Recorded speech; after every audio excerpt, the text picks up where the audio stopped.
She had two choices: disappear on her own terms or be sent away on his. For nearly 4 years, Susannah Pryor had lived inside a house that the town of Cinder Fork, Wyoming, called the finest property in the Laramie River Valley. She called it a cage with good curtains. Her husband, Prescott Gault, smiled at church on Sundays and corrected her in front of company with the particular patience of a man who had never once been told no and had long since mistaken that silence for respect. The whole valley knew, the sheriff knew, the bank manager knew. The two women who ran the dry goods on Elk Street knew. Every single one of them had made the same calculation, that Prescott Gault owned the water rights to 3 creek systems, held paper on half the mortgages in the county, and paid Sheriff Hicks's salary out of his own pocket, and arrived at the same answer. Not their business. But on a gray October morning in 1886, a man nobody in Cinder Fork recognized walked into Otis Beale's general store on Main Street and said 4 words that nobody in that town had ever had the nerve to say to Prescott Gault's face. Susannah Gault, she still thought of herself as Pryor, had never stopped thinking of herself as Pryor even after 4 years of being legally and inescapably something else, was standing at the dry goods counter when Prescott came through the door. She heard him before she saw him. That was a skill she had developed the way you develop any skill you'd rather not need, through repetition, through the particular education of survival. The specific weight of his footfall on a wooden floor, the way a room reorganized itself around him when he entered it. She was 26 years old, and she moved like a woman who had learned to take up as little space as possible. The list in her hand was written in Agatha's handwriting: flour, lamp oil, salt pork, 2 yards of cotton twill. Agatha Gault was Prescott's older sister, 61 years old, unmarried, installed in the Gault household 11 years ago after Prescott's first wife died. The first wife, the one nobody in town talked about, though Susannah had spent 4 years noting that nobody talked about her in a very deliberate way. Otis Beale said something behind her. She didn't catch it. She was watching the door in the reflection of the window glass and watching Prescott cross the room toward her with that particular deliberateness he used in public, controlled, almost warm, the voice and manner of a man who understood that performance was its own kind of power. "You forgot the lamp oil," Prescott said. He took the list from her hand without asking. She said nothing. She had learned which silences were safe and which weren't. This one was borderline. She stayed still and let him read the list and waited. The other people in the store did what people in Cinder Fork had always done when Prescott Gault entered a room and turned his attention toward his wife. Otis Beale found something that needed doing behind the counter. A young woman near the fabric bolts became very interested in a particular shade of brown. A ranch hand by the window looked hard at the floor. Nobody looked at Susannah. That was the thing she had never been able to fully accept, even after 4 years. Not that they looked away from what was happening, but how practiced the looking away had become, how smooth and automatic, like a reflex the whole town had trained into itself over a long time. "The money in the desk," Prescott said. Not loud. He never needed volume. "There were $30. There are 28. Susannah's stomach dropped 2 inches. She had taken $2 from the household desk 3 weeks ago and folded them into the hem of her winter coat because she had been saving, carefully, patiently, over the course of 3 years, money that was not hers in any legal sense, and not hers in any practical sense, but was hers in the only sense that had mattered to her through 4 years of this house. She had $63 hidden in 4 places: the coat hem, the lining of her sewing basket, behind the loose stone at the base of the kitchen chimney, under the floorboard in the back hall closet. "I bought thread," she said, "last week. Agatha handles thread. There wasn't the right color." "You don't keep your own money, Susannah." The ranch hand near the window had stopped pretending to look at anything. He was just looking at the floor very hard. Prescott took her by the upper arm. His grip was exact, not enough to leave visible marks. He had a long and practiced history of knowing precisely where that line was. "We'll finish this at home," he said. They were 4 steps from the door when the voice came from the far end of the counter. "Let go of her arm." Everybody turned. The man standing near the counter hadn't been there when Susannah walked in. He must have come in while Prescott had her attention, which meant he moved quietly for someone built the way he was built, tall, wide through the shoulders, wearing a heavy canvas coat with the collar turned up and trail dust on his boots that had seen 1,000 miles of mountain country. A face that was weathered and angular, somewhere in his middle 30s, with dark eyes that were doing the one thing nobody in Cinder Fork had mastered, looking at Prescott Gault directly, without any diplomatic distance between the looking and what it meant. Prescott turned. He did not release her arm. "Excuse me," Prescott said. "You heard me fine," the man said. He hadn't moved. His hands were loose at his sides. "Let go of her arm." Otis Beale had reappeared in the doorway to the back room and was watching with the expression of a man who is witnessing something he has needed to see for a very long time and cannot quite believe he is seeing it. Prescott laughed, a short, flat sound with nothing in it, resembling amusement. "Son," he said, "I don't know what you think you walked into, but—" "Could be I'm wrong," the man said. "Let go of the arm and I'll apologize and we'll both be on our way." Prescott released her arm. He didn't do it because he had decided to listen. He did it because he needed both hands free for what he had already decided to do next. He turned toward the stranger with the full weight of his authority, which was considerable. 48 years old, still powerful through the chest, 6 hired men on his payroll, a sheriff in his pocket, and an entire county's worth of proof that consequence did not apply to him. "You don't work around here," Prescott said. "Nope. You don't bank here. You don't own land in this valley." "Also, nope. Then you have no idea what you've walked into." The man looked at him with an expression that was not unfriendly and not afraid. "I know what I'm looking at," he said. "That's enough." Prescott moved fast. Susannah knew that move, had spent 4 years learning to read the exact shift of weight that preceded it, but the stranger moved faster. He caught Prescott's fist mid-swing and held it, not twisting, not threatening anything further, simply holding with a grip that appeared to be doing something very specific to the bones in Prescott's hand. Prescott made a sound she had never heard from him before. Small, involuntary, the sound of a man whose body has just communicated something his control couldn't override. In the complete silence of Otis Beale's general store on Main Street, it was very loud. "Easy," the stranger said, not to Prescott, to the room. "Everybody walks out of here today. That's how this ends." He looked at Prescott. "You follow me?" Prescott said yes. The word came out wrong, cracked at the edges in a way that Susannah knew she would think about for a long time afterward. The stranger released him. Prescott stepped back. He picked up his hat, which had fallen. He straightened his coat. He put himself back together with the careful deliberateness of a man reassembling something that has never before been taken apart. "To the horse," he said to Susannah, quiet, flat.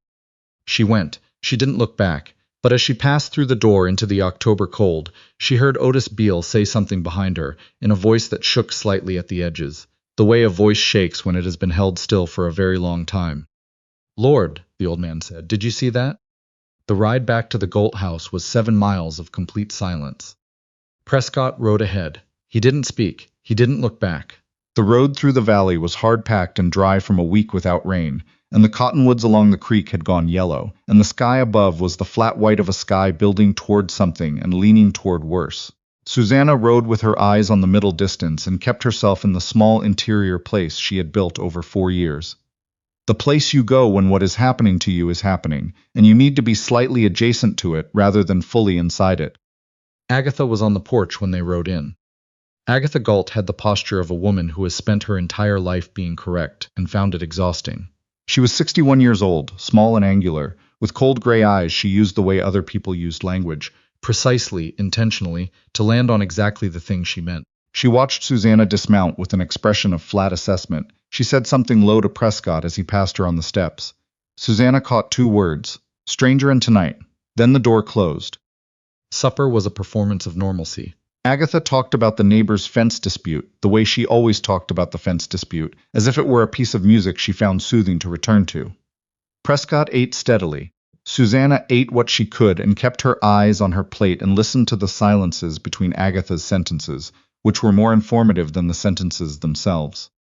After supper, Agatha retired to her room. That was the signal. Susannah sat in the kitchen and listened to Prescott's footsteps above her. She had memorized the layout of his movements through that ceiling. Study, hallway, study again, hallway, bedroom. She tracked him the way you track a storm through the sound of it. He came downstairs. What followed lasted 30 minutes. When it was over, she lay on the kitchen floor and looked at the ceiling and counted the steps going up the stairs. 14, she had always counted them, and breathed very carefully around the thing in her left side that told her a rib had cracked.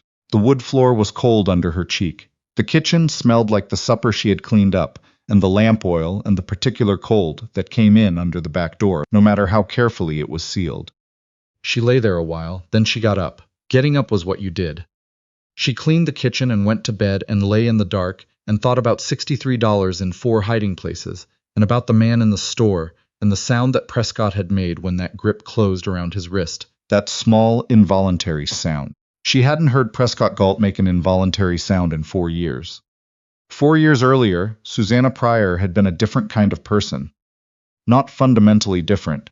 She had always been stubborn, observant, quick with figures, and possessed of an impatience with deception that her father had once told her would either serve her very well or get her into trouble. It had done both, though not in the order she had expected. She had been lighter. She had laughed more easily. She had argued with people she respected as a form of respect, and had opinions about things that mattered and weak opinions about things that didn't, which she had always thought was the correct distribution. Her father, George Pryor, had been a good man in most of the ways that count, and a catastrophically poor judge of debt in the ways that ended up mattering most. He had run a small cattle operation, 40 acres along the North Creek modest herd, and had borrowed money from Prescott Gault during a good season because Prescott had made it sound like a favor between neighbors, rather than a transaction between unequal parties. The favor had compounded into a debt. The debt had grown in the dark like something that doesn't need light to thrive. George Pryor died in March of 1882, when Susannah was 22, from what the doctor called pneumonia, and what Susannah had always understood as the specific collapse of a man who had discovered too late that the thing he had built his life on, the idea that straightforwardness and hard work were sufficient currency, was not accepted in the particular market he had been trading in. He had left behind Susannah, a house with a lien, a herd thinned by a bad winter, and a debt to Prescott Gault of approximately $900. Prescott had come to her 6 weeks after the funeral. He had been attentive and measured, and had spoken about her father with what appeared to be genuine respect. He talked about the land as something that could be hers again, truly hers, if she understood the arrangement clearly. She had been 22 and alone in a territory that was not, in 1882, overflowing with options for a young woman with $900 of inherited debt and no male relatives left within 500 miles. She had said yes. She had been wrong. She had been paying for being wrong in a currency that didn't show up in any ledger Prescott kept. The marriage had taken 5 months to reveal its actual nature. It happened gradually, the way Prescott did everything, patience being his primary instrument, the criticism first.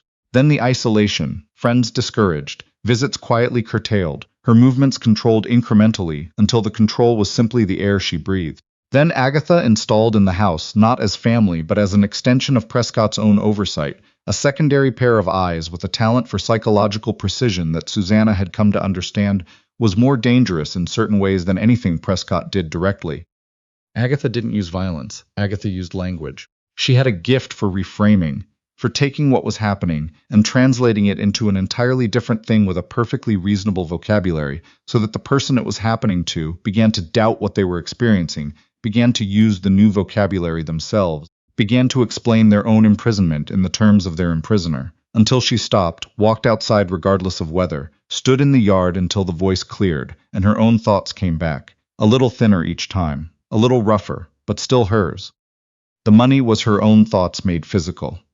$63 over 3 years, accumulated in increments so small they should have been beneath notice, because she had been operating on the knowledge that the moment of leaving had to be prepared for years before the moment arrived.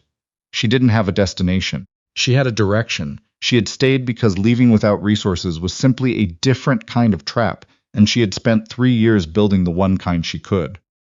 2 days after the incident in the store, Prescott called her to his study.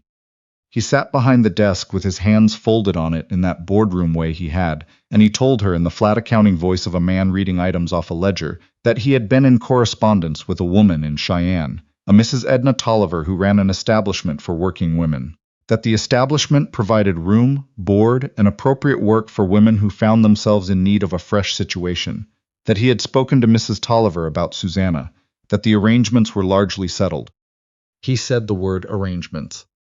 Susannah sat across the desk and heard the word, and let the silence between the hearing and the understanding stretch out to its full length. When the understanding arrived, she kept her face entirely still. She knew that name, not from Prescott, from a woman at the dry goods 2 years ago, passed in the careful, circumspect way women in small towns passed information to each other when they had no other means. Mrs. Edna Tolliver's establishment was not a boarding house for respectable working women. Prescott was still talking. Spring, he was saying. The roads would be better by April. When did you decide this? Susannah said. He stopped. When did you decide this? She said again. Your input on this? She stood up. He stood up too, automatically, the reflex of a man who had learned to control space as a primary tactic. Sit down, he said. No.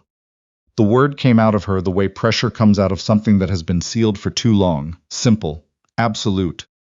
She left the study. She walked down the hall. She walked into the kitchen and held the edge of the basin in both hands and breathed.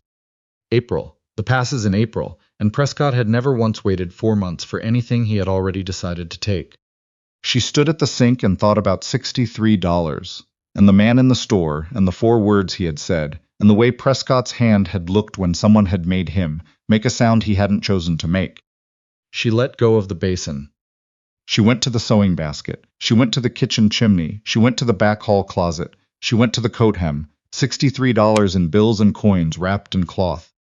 She took the revolver from the cabinet in the mudroom. Prescott kept it there for varmints, the one place in the house that was hers, in the sense that he had never thought about it as hers, and had therefore never thought to take it away. Single action .38, 5 rounds. She had learned to shoot it with her father on winter afternoons before the debt and before any of this, when shooting meant tin cans on the fence rail and nothing worse than that. She wrapped herself in the heavy coat and put the revolver in the deep inside pocket. She listened to the house, Prescott in the study, Agatha's room at the far end of the hall upstairs, stable boy asleep over the barn. She went out the back. The cold was immediate. October in Wyoming was not metaphorically cold. It was the literal kind, the kind that finds the gap in your collar before you have finished pulling the door shut behind you. She took the gray mare, older, quieter, less likely to make noise about being saddled at 10 o'clock at night. Her hands shook on the girth buckle, not from cold, not yet, from something more fundamental than cold. 3 tries before it caught. She kept listening for the back door of the house and didn't hear it. She led the mare out and mounted in the dark and turned north toward the pine country, where the mountains started and the terrain broke into ridges and things were different from the valley in ways she was banking her life on. For the first mile she could still see the lights of the Gault house behind her. Then the road curved into the cottonwoods, and the lights disappeared, and after that there was just her and the mare and the dark and the particular silence of a Wyoming valley at night in October, which is a silence populated by things that have nothing to do with you and will not help you and are simply there, doing whatever the dark does when people aren't watching. The mare went down a mile from the creek crossing. Not badly, a stumble on a frozen rut, the horse lurching sideways and catching herself, but the lurch threw Susannah off balance and her boot caught the stirrup going down and she hit the road rolling. And by the time she had sorted out which way was up, she was sitting in the road with the wind knocked out of her, and the revolver pressing into her ribs from the inside pocket, and the mare standing 10 feet away watching her with the patient resignation of a horse that has seen worse. She got up, she remounted, she kept riding. The second fall was harder. Half a mile further, where a dry creek crossing left the road surface glazed and invisible under a skin of new mud gone to frost, the mare went down on both front knees, and Susannah went over her entirely and landed in the grass on the far bank, and lay there staring up at solid clouds, thinking in a distant and almost clinical way, this may be where it ends. The mare got up and walked away into the dark. She was alone on a road she could no longer see in an October night that was below freezing and moving toward colder, approximately 3 miles from the Gault house and 4 miles from the edge of the pine country. She could feel her feet. She noted that. Her father had told her once that when you stop feeling your feet in cold like this, the trouble has already started. She got up. She walked. She walked until she wasn't sure she was on the road anymore and was navigating by the feel of the ground and the shape of the dark, where the trees made a different darkness than the open. She walked until her feet went numb in a way that began to feel paradoxically comfortable, which she knew was the specific warning sign, the place where the body stops arguing with the temperature and starts making peace with it. She found a pine tree. She didn't choose it. She arrived at it the way you arrive at things in extremity, not quite conscious of having traveled the intervening distance, simply finding herself somewhere new. The lower branches were heavy, the wind was less, and she slid down the trunk and sat in the snow and thought in a voice that was getting very quiet that she should get up, that sitting in snow was the thing you were not supposed to do. Her father had told her that. The voice got quieter. She closed her eyes. Then there was a sound that was not wind. Then there was warmth, sudden, with no transition she was conscious of, and a ceiling made of rough-hewn logs above her, and a fire somewhere close, and the smell of pine smoke and something honest and animal, fur and cold air brought inside, and the weight of blankets that were not her blankets. She turned her head. A man was sitting in a chair near the fire, looking at the fire, not at her, a tin cup in both hands, large dark coat hung by the door, the same man from the store. "Don't try to sit up," he said without looking over. "Not yet." "Where?" she started. "Trapper's cabin, East Ridge, about 2 miles up. I was coming back down when I saw your tracks in the snow." A pause. "Mare's outside. She's all right." She looked at the ceiling. "You've got a cracked rib," he said. "Maybe 2. "I know." He looked at her then, a brief, assessing look with nothing unkind in it. "Before tonight?" "Yes." "All right," he said, and looked back at the fire. She looked at the ceiling and breathed carefully around the rib and thought about the fact that she was here, in a room with a fire and a ceiling, and not in the snow. It was the best thing she had been able to think about anything good in a very long time. "What's your name?" she said. A pause. "Knox Alder." She looked at the ceiling. "Susannah," she said. "Susannah Pryor, not Gault." She hadn't called herself Pryor in 4 years. The name sat in the air between them, solid and uncomplicated and entirely hers, not Gault. Outside, the wind was throwing itself against the cabin walls with the persistence of something that has nowhere else to be. Inside, the fire burned even and steady, and for the first time in 4 years, Susannah Pryor was somewhere that Prescott Gault had not arranged for her to be. She kept her eyes open as long as she could. Then she slept. She slept through most of the next day. When she woke properly, it was late afternoon, and Knox was at a workbench near the back wall doing something with a length of tack leather, and the fire had been fed, and the cabin was warm with the aggressive warmth of a well-built small space in cold country. She watched him for a while before she said anything. She had learned to read rooms before announcing herself in them.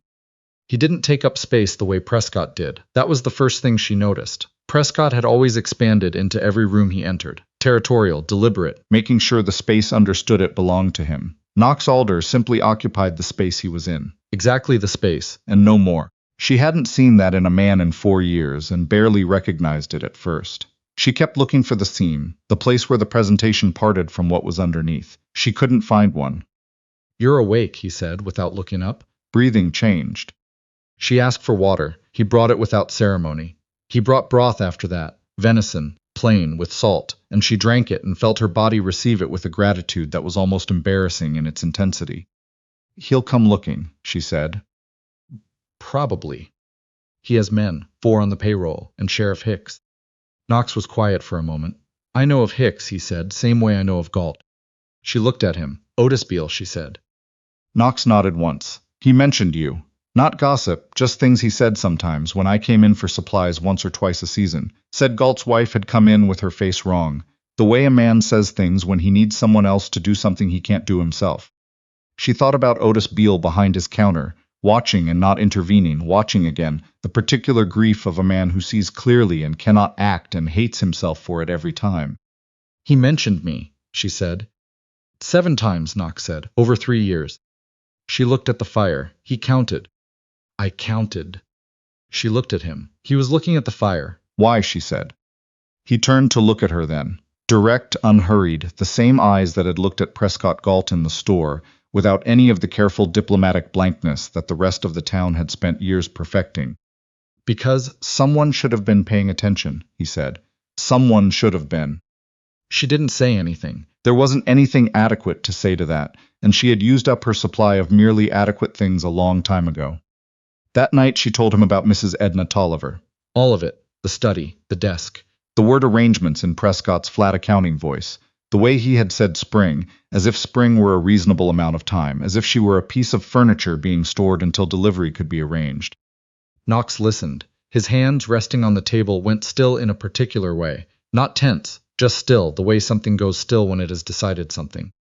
"Agatha knew," he said, when she finished. "Agatha arranged the introduction. I'm almost certain. She has known Tolliver, known about Tolliver, since before Prescott did. She finds solutions when Prescott has problems." Susannah paused. "I had become a problem." Knox looked at the fire. 4 years, he said. 4 years. "And nobody in that town?" Prescott holds paper on most of the mortgages in the valley. He controls the water rights to 3 creek systems. Without those rights, half the ranches in the county fail by July. She paused. They know, all of them. Every woman who looked at my face in church on Sunday and looked away the next second, they know. Looking away is just cheaper than the alternative. And everyone in Cinder Fork has done that arithmetic and gotten the same answer. Knox was quiet for a long moment. Outside, the wind pushed at the walls and the cabin held. What about the people outside his reach, he said. There aren't many. Otis Beale. Otis has a daughter in town and 2 grandchildren. Prescott could end her husband's business in a month if he chose to. Otis knows that. He stays quiet, and it costs him something every time. She looked at the fire. You can see it in his face when it does. Knox looked at the table, then he looked at her. Why are you telling me all this, he said. Not suspicious, genuinely asking. Because you're listening, she said, and nobody has listened to the whole thing in 4 years. No, he said, I don't expect they have. They sat with that for a while. The fire settled.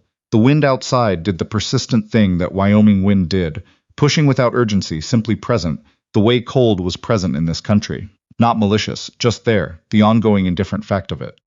He told her that night about a town called Baxter Junction, 60 miles northwest. Different county, different sheriff, nobody who owed Prescott Gault anything. On the 5th morning she helped make breakfast without either of them commenting on it, and he used the salt she handed him and handed her the pan when it was ready, and she kept waiting for the subtext, the test hidden inside the ordinary exchange, the wrong way to do the simple thing, and finding nothing. Just the pan, just the salt, just breakfast. She had spent 4 years in a house where every small act of domesticity carried a charge, a way it could be done wrong, a way it would be evaluated. She kept tensing for an evaluation that never came. On the 5th evening, she told him the rest of it.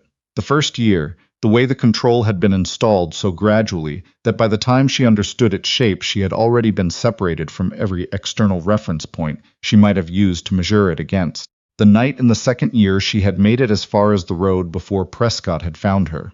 The money, all of it, not just the $63, but the whole architecture of it. 3 years of hiding and calculating, and the profound, exhausting patience of someone who has only one play, and has to wait for the right moment, and lives in constant fear that the moment will never come. Knox listened with his full attention. He didn't arrange his face into expressions of sympathy. He just heard it, which turned out to be the thing she had needed, without knowing she needed it, because hearing and sympathy are not the same thing, and she had had too much of the performance of the second, and none of the reality of the first for too long. On the 6th morning, she saw the riders. She saw them because looking was a habit she could not turn off. Check the approach, the tree line, the ridge. She saw them below, 4 horses moving up through the pine country, deliberate, with the progress of men following a track rather than choosing a route. Knox, she said. He came to the window and looked where she was looking. 20 minutes, he said. Maybe less in this snow. He took down a rifle from the wall rack and checked it with quick, practiced hands. He told her there was a draw above the cabin, half a mile up the ridge, that narrowed to a 12-foot pinch point between 2 rock faces. He had worked this mountain for 5 years. He knew every feature of it. Prescott's men did not. Bar the door, he said. If someone gets to it who isn't me. He looked at the revolver she had already loaded and was already holding. He didn't finish the sentence. I've always known what to do, she said. I just needed the chance. Something moved in his face, not softness exactly, recognition. He held her gaze for a moment, then he went out. She stood at the window. 4 riders. Prescott on the dark bay, upright and proprietary, even on a mountain he had never been on. 2 of his men, big and capable, the kind he paid well enough to buy the kind of loyalty that doesn't ask questions. Sheriff Hicks, whose posture even on horseback communicated the specific defeat of a man who knows he is doing wrong and has decided it pays better than right. She watched them reach the flat below the cabin and stop. She watched Prescott see the cabin and the small forward shift in how he held himself, and she recognized that shift, the posture of a man who has already decided and is now implementing. He said something to the man beside him. The man pointed up toward the ridge. Prescott said something else. Then all 4 of them started moving upslope. She waited. The sound, when it came, was the mountain itself, a deep crack that built into a sustained roar, the voice of something very large releasing what had been building in it for a long time. A tree, or a section of slope, giving way with the finality of things that have waited past their limit. Then a horse crying out, far away, then shouting, scattered and diminishing, then a single shot, then silence. She stood at the window with the revolver in both hands and counted the seconds. 34 minutes after the silence, Knox came down through the pines. One figure, his long coat, moving at his usual pace, unhurried, which told her what she needed to know before he reached the door. He came in and stamped the snow from his boots. There was a cut along his jaw, bleeding slowly. He stood for a moment with his back to her. Hicks took a round in the shoulder, he said. He'll live. His men pulled him back down when the shooting started. He turned around. Prescott's men went with them. She waited. Prescott is up in the draw, Knox said. On foot. I took his horse. A pause. He can get down. It'll take him time and he'll be cold, and when he reaches the bottom there won't be anyone waiting for him the way there used to be. Agatha, she said. Rode back down the east side when the tree came down. She wasn't hurt. She'll reach town by nightfall. He looked at her steadily. She'll start building a version of this. She always does. Susannah looked at the window. The sky above the tree line was breaking apart, gray giving way to a cold, high blue. Bring him down, she said. Knox looked at her. I want to look at him, she said. I want him to look at me. And then I want to give him something to think about on the walk back to Cinder Fork. Knox held her gaze for a long moment, then he put his coat back on and went out again. She waited at the table with the revolver in front of her and her hands flat on the wood. She did not pace. Pacing was a thing she had trained herself out of in the Gault house, where visible anxiety was information she could not afford to give, and old habits held even when the reason for them was half a mile away in the cold. When the door opened, she straightened. Prescott Gault came through it with his hands bound in front of him, and his expensive coat dark with snow, and his face doing something she had never seen it do. Or rather, had seen the components of separately but never assembled in this configuration. The anger was there, familiar as furniture, but underneath it something else was working, something that might have been the beginning of fear, actual fear, the involuntary kind, and she understood that the difference between performed vulnerability and real fear was this. One of them you could plan and the other you could not. He saw her and stopped. She let the silence stretch. The deed, she said, the 40 acres along the North Creek, my father's land, which you took as collateral in 1882 and never returned when the note was paid. I have the paperwork. She did not have all the paperwork. She had a copy of one document she had made 2 years ago when she found it in the study and replaced it exactly. In the careful middle of the night way, she did everything that kept her alive in that house. But she said it the way she had learned to say things she needed him to believe, flat, without inflection, with the certainty of someone stating established fact, and she watched it land. That land was never settled, Prescott said. His voice was still largely controlled. She gave him that. I know what the ledger says, and I know what the ledger was made to say, she told him. And so do you. And the Marshal and Laramie will know too when I take him what I have. Prescott looked at her. His eyes moved to the revolver on the table. You're going to shoot me, he said in that calculating tone, working the probability. She picked up the revolver. She cocked the hammer, and she watched his face move through everything it moved through in those seconds. The controlled exterior coming down in layers until what was underneath was simply a man who was afraid. Genuinely, physically, the involuntary kind. For possibly the first time in his adult life, he was afraid of a specific person who was not afraid of him. She held it there. She thought about the kitchen floor and the 14 steps going up the stairs. She thought about $63 in 4 hiding places built up 3 years at $2 at a time. She thought about Mrs. Edna Tolliver's establishment and the word arrangements in Prescott's flat accounting voice. She thought about what pulling the trigger would cost her, not in the legal sense, but in the interior sense, in the place she had been protecting and defending and keeping alive through 4 years of everything he had done to try to extinguish it. Whether killing him would empty that place further or feed it, whether she would be free or whether she would carry the specific weight of it everywhere, different from what she carried now, but heavy in its own way. She looked at him, and she didn't know the answer, and she was honest enough with herself to acknowledge that. She thought about all the ways she had imagined this moment over 4 years, and how the imagining had never prepared her for the fact that when it arrived, the choice would be real, not theoretical, and that real choices cost something that theoretical ones don't. She lowered the hammer. She set the revolver down. Write it, she said. The deed transfer, the prior 40 acres, back to me, in your own handwriting with your signature. She pushed a sheet of paper across the table, and the water access easement along the North Creek, which was my father's before you bought the land around it. Prescott stared at her. Knox, she said, without looking away from Prescott. Knox put a hand on Prescott's shoulder and applied what appeared to be a modest and purposeful amount of pressure, and Prescott sat down. He looked at the paper. He looked at Susannah. He looked at the paper again. This won't hold, he said. You have been very creative about what holds in this county for a long time, she said. Write it. He wrote it. His hand was not entirely steady, and she noted that and put it away in the place where she kept the things she had needed to see for 4 years and was only now, one by one, beginning to see. When he finished, Knox walked him to the door and out. She heard Knox's voice outside, quiet and direct, a few words she didn't catch. Then the sound of a man walking away through snow, moving fast because the cold was immediate and serious, and there was nobody left on this mountain to make it someone else's problem. She had taken his boots and his horse, and the deed to the land that had been her father's before Prescott Gault had purchased the world around it and waited for the debt to do the rest.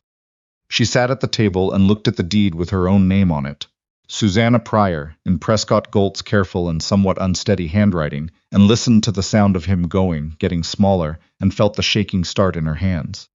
She let it come, let her body say what it needed to say about the last several hours. It wasn't collapse, it was just the body sending in its invoice, the long accounting of adrenaline and cold and 4 years of everything that had led to this kitchen floor, this table, this piece of paper that was hers. Knox came back inside. He sat down across from her and said nothing. He didn't put a hand on her shoulder or offer anything in the way of organized comfort, which was exactly right, because he understood the difference between presence and interference, which was rarer than it sounded. After a while, the shaking stopped. Agatha, she said. She'll be in town by nightfall, Knox said. She'll start composing. Hicks has a bullet wound that's going to be hard to explain without implicating himself, so his version of the story has a ceiling. He leaned back in his chair. Agatha's a problem, but she's a problem that needs time and resources to build back into something. Right now, she's a woman coming down a mountain who can't prove anything to anyone who isn't already on Prescott's payroll. Susannah thought about Agatha Gault in her dark coat, riding down the east slope with whatever she was carrying, the cold humiliation of having her machinery dismantled in a way she hadn't planned for. Agatha would reach Cinder Fork and she would start building, because building was what Agatha did. It was her primary function, the architecture of justification and narrative control that had sustained the Gault household for years. She'll rebuild, Susannah said. Probably, Knox said, but not with you in the room. She thought about that, the fixed point of it. Whatever Prescott Gault did from here, he did it without her hands on his table, without her counting his footsteps through the ceiling, without her powdering anything over. It was enough. It had to be enough. And she was beginning carefully, with the specific caution of someone relearning a thing that has been damaged but not destroyed, to believe that it was.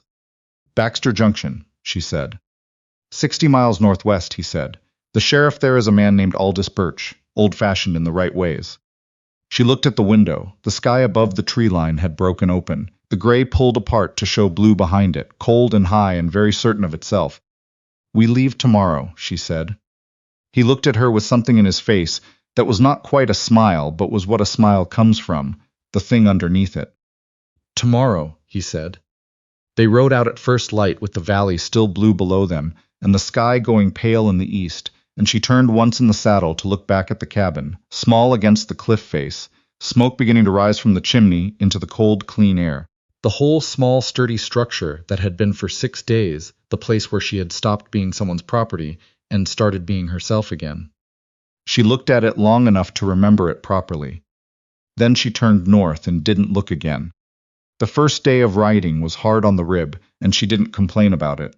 They stopped at noon to rest the horses, and she sat on a fallen pine in the thin October sun and ate dried meat and looked at the country they'd come through and tried to name what she felt about Cinder Fork and the valley and the 7 miles of road and the house at the end of it. Not hatred. Hatred was too expensive, required too much of her for something she was leaving. What she felt was something cooler and cleaner, a clear-eyed accounting of what the valley had been and what it had failed to be and what she no longer required from it. She thought about Otis Beale, who had counted 7 times and never found a way to do more than count. She thought, I don't blame you. You were afraid, and afraid people do what afraid people do. I just can't afford to need anything from you anymore. She thought about Prescott walking back to Cinder Fork in the October cold, without his boots, without his horse, without the hired men and the sheriff and the whole mobile architecture of his authority. She thought about him arriving at Main Street and walking through his town in that condition, and about Otis Beale watching from behind the counter, and what Otis's face would do. She thought about whether it was enough. The answer was what it always was, not quite, and also not nothing, and also the only version of justice available to a person who had chosen to remain the kind of person who could live with their choices in the long run. The mountains were still visible on clear days for most of that first week, getting smaller as they rode northwest. The ridge she had last stood on becoming one ridge among many, and then a shape against the sky, and then just the sky. She did not watch them go. She watched the country ahead, which kept opening, the pine country deepening, the air going softer, the cold losing its personal quality and becoming simply weather, the kind that doesn't single you out. On the fourth day, Knox said there was a town ahead, 2 hours' ride, with a hotel and a mercantile and a land office where a deed signed in Wyoming could be properly recorded in a county that had no reason to care what Prescott Gault thought about it. She stood in the mercantile that afternoon, while the woman behind the counter wrapped her purchase in paper and string, and the woman asked where she was headed, and Susannah said northwest, not sure yet how far. The woman asked if she was meeting family there. No, Susannah said, not family. The woman said that was all right. Family wasn't the only way to start something, and went back to wrapping the paper, the way people in frontier towns sometimes said true things offhand with no particular weight, as if the truth required no ceremony to be true. Susannah stood at the counter and held that sentence in her chest carefully, the way you hold something that is fragile, not because it is weak, but because it is new. She thought about a deed with her own name on it.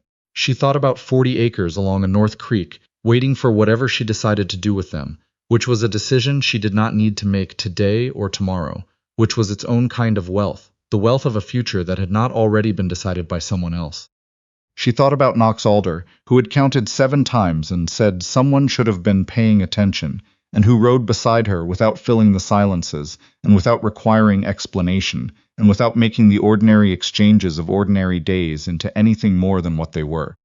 On the last evening before they reached Baxter Junction, sitting by a fire in a stand of timber with the wind off the mountains at their backs, he said there was good country further northwest, past the divide, where the watershed ran down toward Oregon eventually, if you followed it far enough. Oregon, she said. If you want company that far, he said, or not, either way. It was such a plain offer, delivered without pressure or contract or undisclosed terms, that she almost didn't know what to do with it. She had spent 4 years in a house where every offer contained a cost not disclosed until after the signing. She looked at the fire. She thought about what she wanted, which was a question she was only now, at 26 years old, in a position to ask without the answer being written over before she could finish the sentence. She wanted ground that was hers. She wanted to choose the work she did. She wanted to be spoken to as a person of full capacity, which was a standard so basic she was faintly ashamed it had taken this long to name it as a requirement. She wanted, when the bad nights came, and they would come, she had stopped pretending otherwise, to have enough sky around her to go outside and stand in the open air and feel the size of what she was inside of, and remember that none of the walls belonged to anyone who had ever hurt her. She looked at Knox, who was waiting without rushing her, in the way of a person who has learned that some things cannot be hurried and has chosen not to hurry them. Let me think about it, she said. Take your time, he said. She looked northwest, at the country going dark beyond the firelight, at the ranges she hadn't seen yet, that were nevertheless continuous with the ground beneath her feet, connected by watershed and ridge, and the long honest logic of land that had no interest in anyone's property surveys or anyone's idea of what she was or wasn't allowed to want. She had $63 in a deed and a .38 in her coat pocket and a cracked rib that was healing and a road going northwest. She had, for the first time in 4 years, a choice that was actually hers. She put another log on the fire and watched the flames take it, and thought about Oregon, and kept the thought, and did not put it down.